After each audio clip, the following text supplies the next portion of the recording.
এই পৃথিবীতে প্রথম নাফরমানি আল্লাহর জমিনের মধ্যে নারীকে নিয়ে। কাকে নিয়ে? মানুষের প্রথম নাফরমানি নারীকে নিয়ে, নারীকে নিয়ে। এজন্য নারীর ফান্দে যে পড়ছে, নারীর আসক্তিতে যে পড়ে গেছে, নারীর মধ্যে যার নেশা ঢুকছে, নারীকে নিয়ে যে ব্যস্ত হইছে, এই যুবকের দুনিয়াও শেষ, আখেরাতও শেষ। তোর শরীরও শেষ, যৌবনও শেষ, রাতও শেষ, হাতও শেষ, দেহও শেষ, যৌবনের ক্ষমতাও শেষ, আখেরাতও শেষ, আখেরাতও শেষ। কোনো সন্দেহ নেই। যে সন্তান, যেই যুবক সারা রাত উলঙ্গ ছবি দেখে, নর্তকীর নাচ দেখে, জেনা ব্যভিচারের দৃশ্য দেখে, যেখানেই নারী সেখানে পিছনে ঘোরে, ভিন কোনো মেয়ের সাথে প্রেমে পড়ে, নারী ছাড়া তার জীবনে স্বপ্ন সাধনা বলতে আর কিছু নাই। এই লক্ষ লক্ষ কিশোর তরুণের, যুবকের, ইয়াং উঠতি বয়সের ছেলেদের হাতে বড় মোবাইলের একটাই কারণ নারী।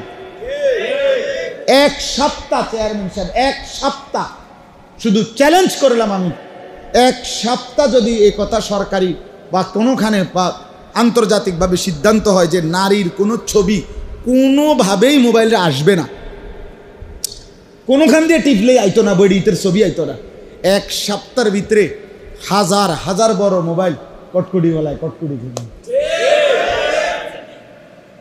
সম্পাপড়ি খাইব, সম্পাপড়ি মোবাইল দিয়ে কি খাবে? সম্পাপড়ি, কটকুটি। অন্তর কটকুটি নাই মনে নাকি আমরা না? আচ্ছা আছে কিনা কইতারি না, অনেক দিন হইছে খাই না। ছোটবেলায় খাইছি, কটকুটি খাইছি। আবার ওই যে লাল লাল যে হাওয়াই মিঠাই, এটি যে দিলে যে নাই, এগুলো অনেক কিনা খাইছি। আমার মনে আছে একবারে আস্তা ভালো ওষুধের বোতল আব্বাই আনছে, সিরাপ সিরাপ বোতল, একেবারে নতুন ওষুধ, ওষুধ সব রয়েছে এখনো, ফানে আসতে ফালাই দিয়া বোতল বেচালাইছি কটকটির লেগা, মানে কটকটি ওলারে দিয়া। মায়ে জিজ্ঞাসা করছে ওষুধ খুঁজতে খুঁজতে বুঝছে যেগুলো আমরা বেচালাইছি। তাইলে আমার বাপ তো নারীর আসক্তি, নারী দোষণীয় নয়, গুনাহ, ভিন নারীর আসক্তি দোষণীয়। নারী মানেই অপবিত্র না, কথা বলেন না কেন? নারী মানেই খারাপ না, নারী মানেই মন্দ কিছু না। নারী আল্লাহ তাআলার সৃষ্টি। কার সৃষ্টি? তো সে মন্দ হবে কেন? নারী যদি মা, সে তো আমার জান্নাত। নারী যদি মেয়ে, সে তো আমার জান্নাত। নারী যদি বোন, সে তো আমার জান্নাত।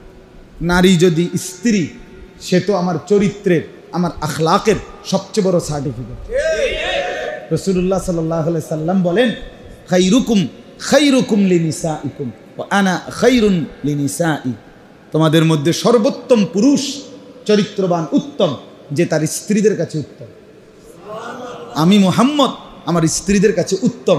জিজ্ঞাসা করে দেখো, সাহাবীরা খুঁজে খুঁজে সবচেয়ে কম বয়সী স্ত্রী যিনি, স্বামী হলো 53 বছর বয়সের আর স্ত্রী হলো 9 বছর বয়সের, বয়সের বিশাল ব্যবধান। কাজে এবিডিরে ঠিক মতো হক আদায় করে মন খুশি রাখতে পারছে কিনা, এটা একটু কঠিন ব্যাপার, একটু কঠিন না? এই জন্য আম্মাজান আয়েশা রাদিয়াল্লাহু তাআলা আনহাকে জিজ্ঞেস করছে, ওনারে জিজ্ঞেস লোকা চিন্তা করছে এই সবগুলো বিবির মধ্যে সবচেয়ে কম বয়সী বিবি হলো কে? আয়েশা। তার স্বামী হলো 53 বছরের নবী সাল্লাল্লাহু আলাইহি সাল্লাম, স্ত্রী হলো 9-10 বছরের। তো ওনাকে জিজ্ঞেস করছে, মা বলেন রাসূলুল্লাহ সাল্লাল্লাহু আলাইহি ওয়াসাল্লামের আখলাক কেমন? আম্মা জান আয়েশা রাদিয়াল্লাহু তাআলা আনহা বললেন, আমা কারাতুমুল কুরআন, আরে তোমরা কি কোরআন পড়ো না? সাহাবীরা বললেন, হ্যাঁ পড়ি তো, কোরআন তো আমরা নিয়মিতই পড়ি। তো আম্মা জান আয়েশা বলেন, কানা খুলুকুহুল কুরআন, তার চরিত্রই তো কোরআন, তার চরিত্রই তো কোরআন। সার্টিফিকেট দিছে, কড়া সার্টিফিকেট, ঠিক কিনা বলে? একদম কড়া সার্টিফিকেট। তাহলে স্ত্রী, নারী যদি